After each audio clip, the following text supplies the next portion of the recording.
नाचता येईना अंगण वाकडा असं म्हटलं जातं. मग इतर राज्यामध्ये ईव्हीएमचा वापर करता आला असता, त्या ठिकाणी काँग्रेसची सत्ता का आली याचा स्वतः त्यांनी विचार केला पाहिजे. जर ईव्हीएमने काही बदलता येत असलं तर लोकसभेमध्ये त्यांचे एवढे खासदार कसे निवडून आले याच्यावर सुद्धा चर्चा झाली पाहिजे. आम्ही जिंकलो तर लोकांच्या मतावर जिंकून आले आणि आम्ही जिंकलो तर आम्ही ईव्हीएमवर निवडून आलो असं म्हणणं कितपत योग्य आहे याचा विचार सर्वसामान्य मनुष्यसुद्धा करू शकतो. आणि ईव्हीएमच्या संदर्भात अनेक निर्णय होऊन शेवटी कोर्टाने त्याला मान्यता दिलेली आहे. कोर्ट ज्यावेळेला एखादा निर्णय घेतं त्यावेळेला सर्व गोष्टी पारखून तो निर्णय घेत असतं आणि त्याच्यामुळे अन्यथा ते अन्य राज्यामध्ये निवडूनच आले नसते. तिथं ते निवडून आलेत ना, मग तिथं ईव्हीएमने मतदान नाही झालं का, तिथं बॅलेट पेपरने मतदान झालं का, याचं उत्तर त्यांनी जनतेला दिलं पाहिजे. लोकसभेमध्ये तुमच्या एवढ्या सीट वाढल्या त्यावेळेला ईव्हीएमने मतदान नव्हतं का, याचं उत्तर त्यांनी लोकांना दिलं पाहिजे. मग आम्हाला मतदान मिळालं की ते योग्य असं म्हणणं ही भूमिका साफ चुकीची आहे. मराठीमध्ये एक म्हण आहे, नाचता येईना अंगण वाकडं, तसं ते अंगण वाकडं हे ईव्हीएमच्या बाबतीत दिसतं. शिक्षण मंत्री होता, धाराशिवमधून एक मोठा प्रकार समोर आलेला आहे. गरीब विद्यार्थ्यांना ट्युशनच्या नावाखाली फी वसूल केली जात होती. चौकशी समितीचा जो अहवाल आहे तो जिल्हा परिषदेमध्ये भूतकाळ पडलेला आहे, परंतु फी वसूल केली जात होती याचा धक्कादायक प्रकार समोर आला. आपण जी मला माहिती दिलेली आहे ती माहिती मी शिक्षण मंत्र्यांना पोचवेन आणि माझी खात्री आहे की मुलांना शिक्षणाचा अधिकार आहे. मुलांसाठी अनेक गोष्टी आम्ही केलेल्या आहेत आणि त्याचा लाभ मुलांना मिळाला पाहिजे. महाराष्ट्र शिक्षणावर आघाडीवर राहिलं पाहिजे. याच्यासाठी जे काय करायला लागेल आम्ही करू. आदरणीय एकनाथ शिंदेसाहेब असताना माझी शाळा सुंदर शाळा हे अभियान राबवण्यात आले आणि पूर्ण जगाने त्याची नोंद केली. एकंदर 3 world record Guinness book of world रेकॉर्डमध्ये महाराष्ट्राचं नाव या योजनेमुळे त्या ठिकाणी अधोरेखित झालं. ही वस्तुस्थिती आहे. सर, मुंबई महापालिकेला घेऊन शिवसेनेची काय पुढची वाटचाल आहे? कारण गेल्या काही दिवसांमध्ये मराठी भाषेचा मुद्दा असेल किंवा इतर जनतेचे प्रश्न असतील त्यासाठी शिवसेना कुठेही रस्त्यावर दिसत नाहीये असा आरोप आता होत राहिला आहे. काय नेमकी आता पुढची वाटचाल असेल मुंबई महापालिकेला घेऊन? एक गोष्ट आहे की मूळ जो शिवसैनिक आहे तो बाळासाहेबांच्या विचाराबरोबर राहिला. तो काय काँग्रेसच्या किंवा सोनिया गांधींच्या विचाराबरोबर जाऊ शकत नाही आणि तोच मूळ शिवसैनिक हा खऱ्या अर्थाने बाळासाहेबांचा शिवसैनिक होता, जो कुठे आग लागली तर धावून जात होता, एखादा पेशंट असेल तर ॲम्ब्युलन्स घेऊन धावून जात होता. हाच पूर्ण शिवसैनिक हा खऱ्या शिवसैनिकाबरोबर म्हणजे एकनाथ शिंदेंच्या बरोबर आलेला आहे. त्याच्यामुळे मला असं वाटतं की पुढची निवडणूक ही सुद्धा एक हाती भाजप, शिवसेना आणि राष्ट्रवादीची महायुती जिंकेल याची मला पूर्णपणे खात्री आहे. असं दुसरीकडे महत्त्वाचा प्रश्न, सरकार स्थापन होऊन बरेच महिने झाले, पालकमंत्रीपदाचा देखील काही ठिकाणी म्हटलं गेलं, मात्र ज्या 2 जिल्ह्यांसाठी शिवसेना आग्रही आहे, नाशिक आणि रायगड, नेमकं कुठे घोडा अडलेला आहे? कारण शिवसेना आग्रही राहिलेली आहे रायगडच्या पालकमंत्रीपदासाठी आणि नाशिकच्या पालकमंत्रीपदासाठी. काय नेमकं चाललंय? काय पालकमंत्रीपदाला का नाही? एक आपण जर रायगडची एकंदरीतच परिस्थिती बघितली तर बहुतांश एक वगळता सगळे आमदार हे शिवसेनेचे आहेत. म्हणजे अशी ज्यावेळेला परिस्थिती असते त्यावेळेला त्या आमदारांची सुद्धा मागणी असते. नाशिकच्या संदर्भात पूर्वीपासून तो आमच्याकडे राहिलेला जिल्हा आहे. दादाजी भुसे त्या ठिकाणी पालकमंत्री होते, तर त्यामुळे साहजिकपणे ही मागणी करणं काही चुकीचं आहे असं मला वाटत नाही. शेवटी हा निर्णय हा मुख्यमंत्री महोदयांना घ्यायचा असतो आणि ते घेतील याची आम्हाला खात्री आहे. पण काही अडचण वगैरे काही आहे का? कारण बरेच दिवस झाले एक गोष्ट अशी आहे की मी शिवसेनेचा मुख्य प्रवक्ता आहे, मी काय सरकारचा प्रवक्ता नाही. त्याच्यामुळे हे जे प्रश्न आहेत हे आपण मुख्यमंत्री महोदय ज्यावेळेला प्रेसमध्ये तुमच्यासमोर येतात त्याला शेवटी तो त्यांचा अधिकार आहे, मी काय असं बोलू शकत नाही. आणि त्याच्यामुळे महायुती एकदम भक्कम आहे.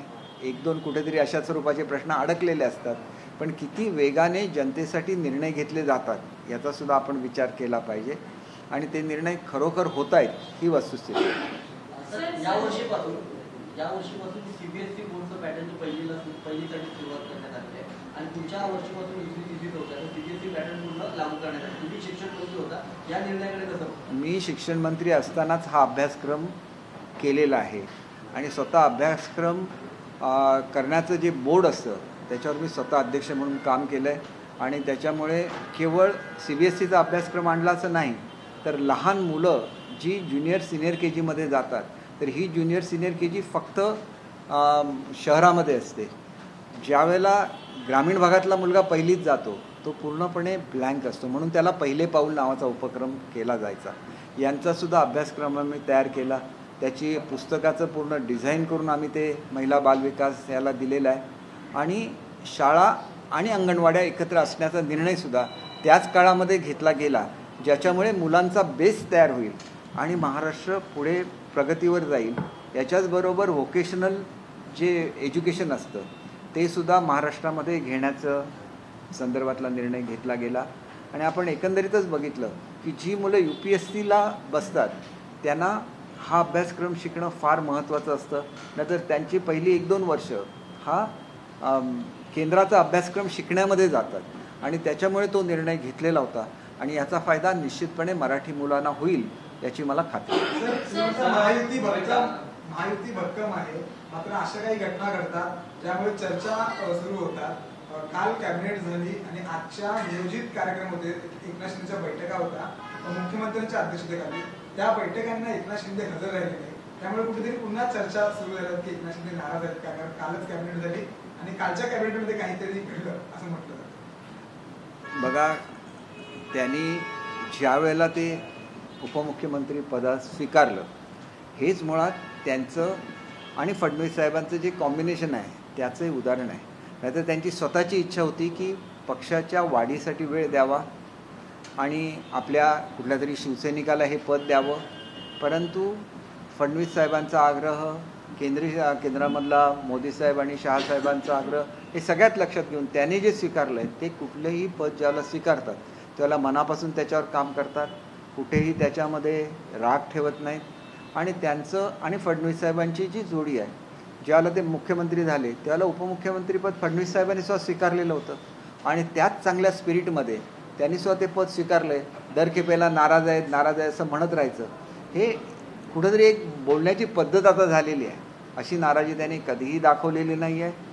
ते सर्व एखाद्या कोणत्याही कारणामुळे ते एखाद्या मीटिंगला गैरहजर राहू शकतात, याचा अर्थ ते नाराज आहेत असं बिलकुल नाही. महाराष्ट्राच्या हितासाठी जे काय करायला लागेल ते 100% शिंदेसाहेब करतायत आणि पुढे सुद्धा करत राहतील. सर, एक तरफ संजय राउत है, वो उद्धव ठाकरे की जो तुलना है श्री कृष्ण से करते हैं और दूसरी तरफ उनके ही पार्टी के प्रवक्ता हैं वो श्री कृष्ण को सिर्फ इमेजिनेशन कहते हैं. इसे आप किस तरह से देखते हैं? देखिए, ये जो संजय राउत जी बोलते हैं उनको आप बहुत सीरियसली मत लीजिए. देखिए, किसी की भी तुलना भगवान से नहीं हो सकती. तो भगवान से तुलना करना एक तो गलत है. अब वो खुद ही करेंगे और बाद में बोलेंगे कि मैं ऐसा बोला ही नहीं, तो ये चीज़ बिल्कुल गलत है. उनको या तो बोलना चाहिए, अगर बोले तो उसका सपोर्ट भी करना चाहिए. जबकि लोगों की नाराज़गी उनको नज़र आती है तो अपने ही किए हुए स्टेटमेंट से वो वापस जाते हैं. और वही कारण है जिसकी वजह से बहुत सारे लोग अपने मूल विचारधारा से दूर हुए हैं. इसीलिए मुझे लगता है कि हिंदुत्व एक विचारधारा है जो भारत देश की विचारधारा है, उसको लेके हम लोग आगे चलते हैं. इसलिए हमें हिंदुत्ववादी पार्टी बोलते हैं. तो इस देश का बंटवारा ही हिंदू और मुस्लिम ये जो 2 कम्युनिटी है उनके बेसिस पे 2 देश बने. पाकिस्तान ने कम्युनिटी को अपना धर्म बना लिया देश का, लेकिन हिंदुस्तान में ऐसा नहीं हुआ क्योंकि हिंदू हमेशा सेक्युलर रहे हैं. सबको साथ में इकट्ठा लेके जाना यही हिंदुइज़्म कहा जाता है. और वो हिंदुत्व हमारा हिंदुत्व है, वही हिंदुत्व बीजेपी का हिंदुत्व है. इसीलिए हम दोनों इकट्ठा है. बाबा साहब का भी यही हिंदुत्व था. वो कम्युनिटी के हिसाब से किसी को नहीं बोलते थे. उस ज़माने में ऐसा था कि एक पर्टिकुलर एरिया में जब पाकिस्तान की टीम जीतती थी तो उस वक्त फायर क्रैकर्स फोड़े जाते थे. तो बाबा साहब ने इसका विरोध किया. बाबा साहब अपने राष्ट्र के प्रति अभिमान रखते थे, तो उनका ये कहना था आप जिस राष्ट्र में रह रहे उसके प्रति आपको दृढ़ विश्वास और निष्ठा होनी चाहिए. वही बाबा साहब का हिंदुत्व था. उनके कैबिनेट में भी अन्य जो धर्म है उसके नेता मिनिस्टर उन्होंने बनाए. तो इसका अर्थ सीधा साधा है कि हमारा हिंदुत्व इस देश के जो कल्चर है वही हमारा हिंदुत्व है. सर, एमआईएम के नेता इम्तियाज जलील का बयान है कि आप लोग शहरों के नाम बदल रहे हैं, सड़कों के नाम बदल रहे हैं, इससे अच्छा अपने बाप के भी नाम बदल दीजिए और अगर आप में हिम्मत है तो गुजरात के अहमदाबाद का नाम बदल दीजिए. देखिए, एक चीज़ तो ये है कि जो अतिक्रमण हुआ था, ऐसे नहीं है कि इस देश में हिंदू और मुस्लिम दोनों पहले से रह रहे थे, लेकिन इस पे अतिक्रमण किसने किया? मुगलों ने किया। तो मुगलों ने क्या किया कि अपने धार्मिक स्थल है उनका विध्वंस किया। उन्होंने ये नाम जितने भी मुगलों ने बदले हैं तो वो बदलना चाहिए, क्योंकि हमें हमारा ओरिजिनल कल्चर रिस्टोर करना है। जब हमारे तब के होम मिनिस्टर थे, उन्होंने तो पहला जो मंदिर तोड़ा था उन्होंने खुद उसमें इनिशिएटिव लेके उन्होंने वो बना दिया। तो ये बात बिल्कुल साफ है कि अगर आप तोड़ेंगे तो हम उसको फिर से बनाएंगे। नई जगह पे जाके या दूसरी लोगों के जो धार्मिक स्थल है उस पे जाके तो हम नहीं बनाएंगे। इसीलिए सोरठी सोमनाथ का निर्माण एक खुद सरदार पटेल जी ने किया था। ये भारत का इतिहास है, तो इस इतिहास को भूलना नहीं चाहिए। सबसे ज़्यादा समय सोरठी सोमनाथ का जो मंदिर है उस पर हमले किए गए, उसको तोड़ा गया, और वो आज भी उसका जो भव्य स्वरूप था वो आज भी कायम है। और इसीलिए एक धारा रही है और वो विचारधारा आज भी कायम है, क्योंकि सरदार पटेल जी तो कांग्रेस में थे, फिर भी उन्होंने वो मंदिर बनाया। तो वो अपने देश को मानते थे, इसीलिए उसी पॉलिसी पे आगे चल के बीजेपी और शिवसेना दोनों चल रही है। सर जी, सवाल एक ऐसा है कि कुणाल कामरा जिन्होंने शिंदे जी को अपमानित किया था अपने बैंक के जरिए, आज उन्हीं के बगल में अबू आजमी खड़े होकर बयान देते हैं कि उनके बैंक को लेकर के बहुत ज़्यादा नाराज नहीं होना चाहिए।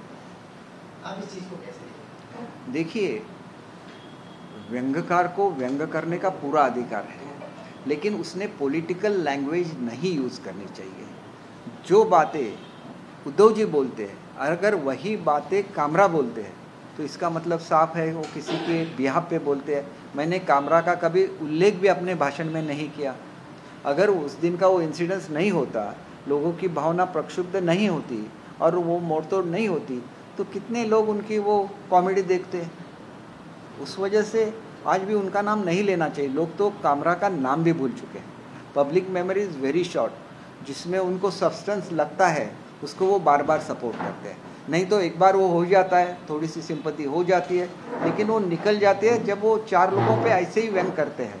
तो इसका मतलब ये है कि लोगों के बारे में बुरा बोलना और पब्लिसिटी मिलाना, ये कभी भी उद्देश्य नहीं होना चाहिए। देखिए, जो भी साहित्यिक है उन्होंने कुछ ना कुछ कंट्रीब्यूशन दिया है अपने देश के हित में।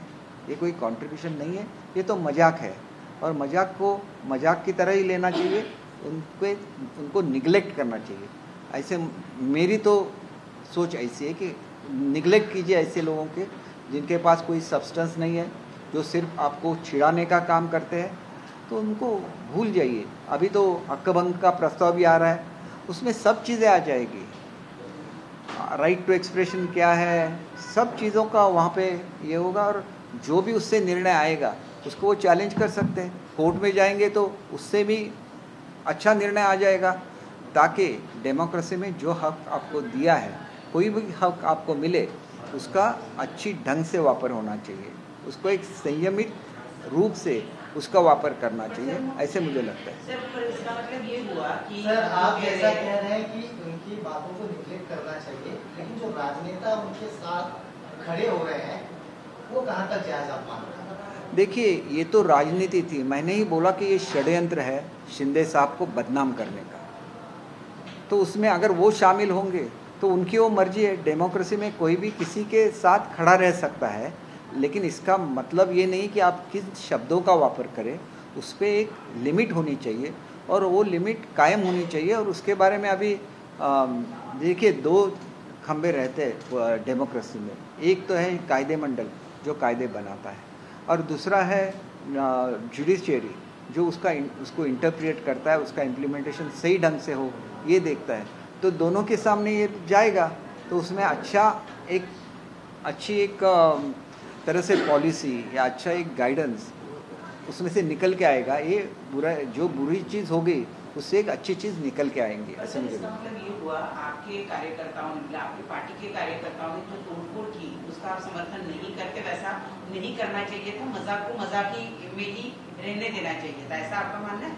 देखिए, कुछ चीज़ें ऐसी होती है कि जिसकी वजह से लोगों की भावना प्रक्षुब्ध होती है, उस वक्त वो इंस्टेंटली निर्णय लेते हैं और जो होगा वो उनके वो स्टेट ऑफ माइंड की वजह से हुआ।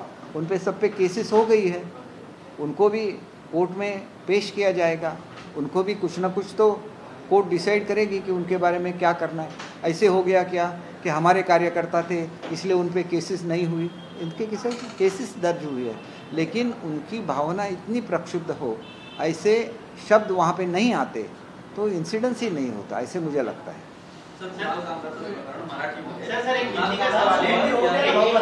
सर एक हिंदी का सवाल ये है, कल उद्धव ठाकरे ने ऐलान किया है कि वो कोंकण का दौरा करने वाले हैं, अपनी कोई जमीन फिर से पाने के लिए वो जमीन पर उतरकर वहाँ पर काम करने वाले हैं। आप कोंकण से आते हैं और किस तरह से देखते हैं इस चुनौती को? देखिए, बाबा साहब ने जब अपना खुद की शिवसेना क्रिएट की तो उनके साथ पहले से कोंकण की जनता रह चुकी है और उनका एक अनोखा नाता था बाला साहब से और बाला साहब के विचारों से। शिंदे साहब बाला साहब के विचारों के साथ रहे, इसीलिए पूरी कोंकण की जनता शिंदे साहब के साथ रही। एक एक्सेप्शन भास्करराव जाधव का जो अकेली सीट कोंकण में जीत के आई अपोजिशन की, तो इसका मतलब साफ है बाला साहब के विचारों को जो जनता रिस्पेक्ट कर रही थी वो पूरी अभी एकनाथ शिंदे जी के साथ है और वही उन्होंने वोटिंग के द्वारा साफ किया है। सर, कामरावरती मराठीमध्ये सांगा, जे काय सुरू आहे, एकीकडे काही लोक समर्थन करत आहेत, कामरा स्वतः कोर्टात गेलेलं आहे, आपण कसं पाहताय? आता हे प्रकरण विधानसभेच्या हक्कभंग समितीकडे गेलेलं आहे आणि आपण एक गोष्ट लक्षात घेतली पाहिजे की हक्कभंगाचा जो अधिकार आहे हा फक्त इलेक्टेड मेंबरना दिलेला आहे आणि या संदर्भातली जी कलमं आहेत किंवा या संदर्भातली पहिली कमिटी नेमली गेली ती सुद्धा ज्या वेळेला ज्युडिशियरी आणि कायदे मंडळ याच्यामध्ये कुठेतरी विवाद होण्याचा प्रसंग भारतामध्ये निर्माण झाला त्यावेळेला स्वतः राष्ट्रपतींनी पुढाकार घेतला आणि एक कमिटीचं गठन केलं आणि त्याच्यानंतर बऱ्याचशा गाईडलाईन्स या स्पष्ट झालेल्या आहेत। परंतु याच्या पुढे जाऊन सुद्धा पुढच्या काळामध्ये भाषण स्वातंत्र्याचा जो वापर केला गेला तो एका मर्यादेपर्यंत करावा की नाही हे आता येणाऱ्या हक्कभंग समितीचं ज्यावेळेला निर्णय होईल आणि त्याच्यावर का हक्कभंग समितीचा निर्णय कोणाच्या बाजूने होईल मला माहिती नाही आणि तो निर्णय कोणाच्या बाजूने झाला तर त्याला सुद्धा सुप्रीम कोर्टामध्ये आव्हान देता येतं आणि त्याच्यामध्ये अनेक तत्त्व ही नव्याने ठरतील आणि त्याच्यामुळे कुठल्याही परिस्थितीमध्ये समाजामध्ये असलेली शांती राहिली पाहिजे, ही भूमिका असली पाहिजे। शेवटी आपला देश याच्यामध्ये शांततेने चालला पाहिजे तर काही स्वतःवर सुद्धा बंधनं घालायला लागतात आणि बंधनं घालून घेतली नाही तर मग शेवटी त्याच्यासाठी विधिमंडळ आहे, त्याच्यासाठी कायदे मंडळ आहे आणि त्याच्यामुळे मला असं वाटतं की ह्या आता एकदा हक्कभंग समितीकडे प्रश्न गेल्यानंतर याच्यामध्ये आपण त्या व्यासपीठाच्या बाहेर काही बोलणं हे फारसं योग्य होणार नाही। निर्णय याची आपण वाट बघूया आणि निर्णयाला जर चॅलेंज केलं गेलं तर मग त्याच्यावर सुद्धा काय निर्णय येईल याची आपण वाट बघूया। बाहेरच्या व्यक्तींवर हक्कभंग आणता येत नाही, ज्यांच्याकडे कुठलीही राजकीय पद नाही किंवा समाजातली एखादी नॉर्मल व्यक्ती आहे अशा व्यक्तीवर हक्कभंग आणता येत नाही असं माहिती मिळाली। असं जे सांगितलं जातं हे सांगणारे चुकीचं बोलत आहेत। ज्यावेळेला विधिमंडळाचं अधिवेशन चालू असतं त्यावेळेला त्या विधिमंडळामध्ये कुठलाही अडथळा येईल अशा स्वरूपाचं कुठलंही वर्तन हे कुठल्याही व्यक्तीला किंवा व्यक्तींना करता येत नाही, ही नमूद केलेलं आहे त्या ठिकाणी। विधिमंडळाचं अधिवेशन चालू होतं हे आपल्याला माहिती आहे, मग कसं काय असं लोक बोलू शकतात ह्याचं मला आश्चर्य वाटतं। मी त्या समितीचा अध्यक्ष राहिलेलो आहे त्याच्यामुळे मी काय स्वतःहून काही कॉमेंट करणार नाही, परंतु हक्कभंगामध्ये हे बसतं की नाही याच्यावर सुद्धा निर्णय लेखी द्यायला लागेल आणि हा लेखी निर्णय दिल्यानंतर त्याला चॅलेंज करण्याची व्यवस्था आहे। शेवटी कायदे कोण बनवतं? कायदे मंडळ बनवतं आणि त्याच्यामुळे त्या कायदे मंडळाचं अधिवेशन चालू असताना ते डिस्टर्ब होईल अशी कृती कोणालाही करता येत नाही, ही वस्तुस्थिती आहे।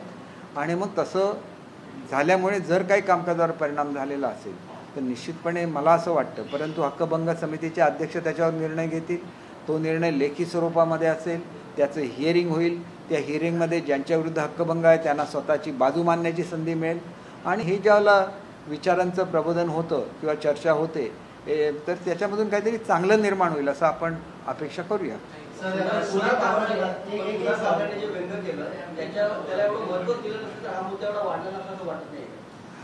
मला मुळात स्वतःला सुद्धा कुणाल कामरा हे नाव माहिती नव्हतं. हे बघा, ही लोकं अशी असतात की काहीतरी सनसनाटी वक्तव्य करायचं आणि स्वतः मोठं बनावायचं, असं अनेक लोकांचं असतं. मला आता ते तसे आहेत की नाही माहिती नाही, कारण मी त्यांना ओळखत नाही, परंतु त्यांचा आर्थिक लाभ निश्चितपणे झाला आहे. 4-5 कोटी रुपये त्यांना मिळाले. मला वाटतं की त्यांचा तो उद्देश असेल की नाही मला माहिती नाही, तो मिळाले ही वस्तुस्थिती आहे. आणि त्याच्यामुळे याच्यावर अधिक काय बोलण्या एवढे ते मोठे आहेत असं मी स्वतः समजत नाही. लोकांनी त्याच्याकडे दुर्लक्ष करावं. महत्त्वाचं एवढंच आहे की जो राईट टू एक्सप्रेशन आहे याच्यामध्ये मर्यादाच्या पलीकडे जाऊन कोणी ते करावं की नाही, हा भाग हक्कभंग समितीवर ज्याला हा येईल त्याला ती हक्कभंग समिती विधिमंडळाच्या समोर जाणार आणि विधिमंडळ त्याच्यामधला निर्णय घेणार. आणि विधिमंडळ जो निर्णय घेईल त्याच वेळेला त्याच्यामध्ये इंटरफिअर करता येतं. त्याच्यापूर्वी इंटरफिअर करता येतं की नाही मला माहिती नाही, पण माझी माहिती आहे त्याप्रमाणे त्याच्यापूर्वी त्याच्यामध्ये इंटरफिअरन्स केला जात नाही. कारण 2 वेगवेगळी मंडळं आहेत, 2 वेगवेगळ्या ऑथॉरिटीज आहेत, दोघंही आपल्या पद्धतीने काम करत असतात. वाढती महागाई पाहता आता सीएनजी आणि एलपीजीच्या दरामध्ये देखील वाढ देखील असते. एकीकडे पंतप्रधान मोदींनी सांगितलेलं होतं की त्यांचं सरकार आल्याच्या नंतर जी काही महागाई आहे ते कमी होत आहेत. आता विरोधकांकडून विचारलं जात आहे हेच का नाही. एक गोष्ट अशी आहे की आपल्या शेवटी जे फ्युएलचे दर आहेत हे आंतरराष्ट्रीय किमतीवर आधारित असतात, हे आपल्याला माहिती आहे. आणि त्याच्यामुळे अशा तऱ्हेची काही परिस्थिती निर्माण झाली आणि आंतरराष्ट्रीय दर हे जर वाढले तर काही प्रमाणात त्याला मॅचिंग करण्यापुरते दर वाढवले जातात. ह्याच्या पलीकडे फार वाढवले असतील असं मला स्वतःला वाटत नाही. आणि त्याच्यामुळे एक गोष्ट लक्षात घेतली पाहिजे की अल्टरनेटिव्ह एनर्जीचे जे सोर्सेस आहेत हे सगळ्यात जास्त निर्माण करण्याचं काम हे भारतामध्ये पंतप्रधान नरेंद्र मोदीजींच्या नेतृत्वाखाली केलं गेलं आणि त्याच्यामुळे मोठे मोठे सोलर प्लांट उभारले जात आहेत. आणि या माध्यमातून पुढच्या काळामध्ये जो विजेचा दर आहे, आतासुद्धा आपण जर आदरणीय फडणवीस साहेबांचं भाषण विधानसभेमधलं ऐकलेलं असेल तर पुढच्या काही काळामध्ये हा दर हा साधारण 3 रुपयाच्या आसपास जाण्याची शक्यता त्यांनी बोलून दाखवलेलं आहे. कारण आता ज्या ऑफर आलेल्या आहेत सोलरच्या एनर्जीसाठी या 3 ते 4 रुपयाच्या दरम्यानच्या आहेत. अधिक डिस्ट्रीब्युशनची कॉस्ट लक्षात घेतली तर हा इनिशिएटिव्ह कोणी सुरू केला? मुळात हा इनिशिएटिव्हच सुरू केला नरेंद्र मोदी साहेबांनी. महाराष्ट्रामध्ये वीज खात्याचे मंत्री म्हणून फडणवीस साहेबांनी त्याला मोठ्या प्रमाणात गती देण्याचा प्रयत्न केला. कुठली एखादी इन्व्हेस्टमेंट केल्यानंतर त्याचे रिझल्ट यायला 1-2 वर्ष जातं आणि ते झाल्यानंतर तुमच्या लक्षात येईल की विजेचे दरसुद्धा आपोआप कमी होतील आणि जी आपली डिपेंडन्सी आहे फ्युएलवर त्याच्याऐवजी मोठ्या प्रमाणात विजेवर चालणाऱ्या गाड्या ह्या भारतामध्ये तयार होत आहेत. त्याला आपण प्रोत्साहन दिलेलं आहे. आज BSTच्या अनेक बसेस या बॅटरी ऑपरेटेड बसेस आहेत. या सगळ्याचा एकत्रित परिणाम हा पुढच्या काळामध्ये फ्युएलवर असलेलं आपलं अवलंबत्व आहे हे कमी झालं की आपोआप त्याला लिमिट येईल. महापौर राणाला सर मुंबईत भारतात आणलं जाणार आहे. 26 मास्टर माइंड आहे. मुंबईला न्याय मिळणार असं वाटतं? 100% न्याय मिळालाच पाहिजे. बघा, मुंबईवर आघात होणं हा देशावर आघात होण्यासारखा आहे. आणि ज्या लोकांनी आघात केला त्यांनी आमच्या शूर अशा पोलीस जवानांना सुद्धा आणि काही सेंट्रलच्या लोकांना त्यांनी बळी घेतलेले आहेत. आणि त्याच्यामुळे न्याय झालाच पाहिजे. तो मुंबईकरांना आणि भारताच्या जनतेला मिळालेला न्याय असेल. सर, गुड़ी पाड़वा हिंदी में गुड़ी पाड़वा के दिन राज ठाकरे जी ने जो बयान दिया कि मराठी भाषा का सम्मान जो नहीं करेगा उसके कान के नीचे बजाया जाए, तब से MNS के कई कार्यकर्ता हैं जिन्होंने बैंकों में कई इमारतों में जाकर के लोगों से बोला कि मराठी का उपयोग करें, जिन्हें नहीं आ रहा है उनको उन्होंने पीटा दिया. आपको क्या लगता है कि वही राज ठाकरे 2008 वाले फिर से मराठी मुद्दे को लेकर के BMC चुनाव लड़ने की तैयारी में नजर आ रहे हैं? देखिए, मेरा तो ऐसे मानना है कि मराठी भाषा के लिए मराठी भाषा धोरण है. मैं जब इस डिपार्टमेंट का मंत्री था तब सरकारी कार्यालय जो महाराष्ट्र के है उसमें मराठी में बात करनी चाहिए ऐसा उसमें भी लिखा हुआ है. उसको पारित किया गया है. तो इसका मतलब साफ है कि जो भी महाराष्ट्र में रहता है उसको तो मराठी भाषा सीखनी चाहिए. जो महाराष्ट्र के बाहर से आते हैं तो वो हिंदी में बात कर सकते हैं, अंग्रेजी में बात कर सकते हैं. लेकिन आप महाराष्ट्र में रहते हैं और वहाँ की जो लैंग्वेज है उसका आदर नहीं करते तो आदर करना चाहिए। इसके लिए उनको मारपीट नहीं होनी चाहिए, लेकिन उनको तो आदर करना चाहिए, उसको सीखना चाहिए। और एक चीज़ मैं ये भी बोलना चाहता हूँ कि जब आप कोई भाषा बोलने की कोशिश करते हैं तो आपको ऐसा लगता है कि मैं कोई गलत बोल जाऊँ और लोग मुझे हंसेंगे, तो ये कॉम्प्लेक्स मन में नहीं रखना चाहिए। उन्होंने अच्छी तरह से लोकल लैंग्वेज का इस्तेमाल करना चाहिए। लोकल जो बाहर से आए हुए उनको तो कोई कंपल्शन ही नहीं है, वो बोल सकते हैं, हिंदी में बोल सकते हैं, मराठी इंग्लिश में बोल सकते हैं।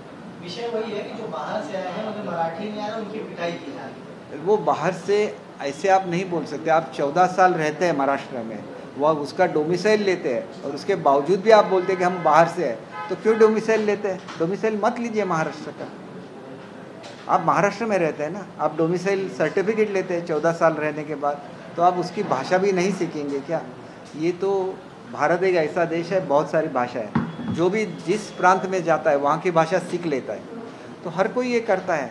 कोई अगर पर्पजली ऐसे करता है कि उसको भाषा आती है फिर भी नहीं बोलता है, तो उसको बोलना चाहिए, ये मेरी रिक्वेस्ट है। सर, इसी को लेकर महाराष्ट्र के मुख्यमंत्री देवेंद्र फडणवीस ने भी ये बयान दिया था कि मराठी का सम्मान जरूरी है, वो ठीक है, लेकिन हम कानून किसी को हाथ में नहीं लेने देंगे। वो वही मैंने बोला कि इसके लिए किसी को मारपीट नहीं होनी चाहिए।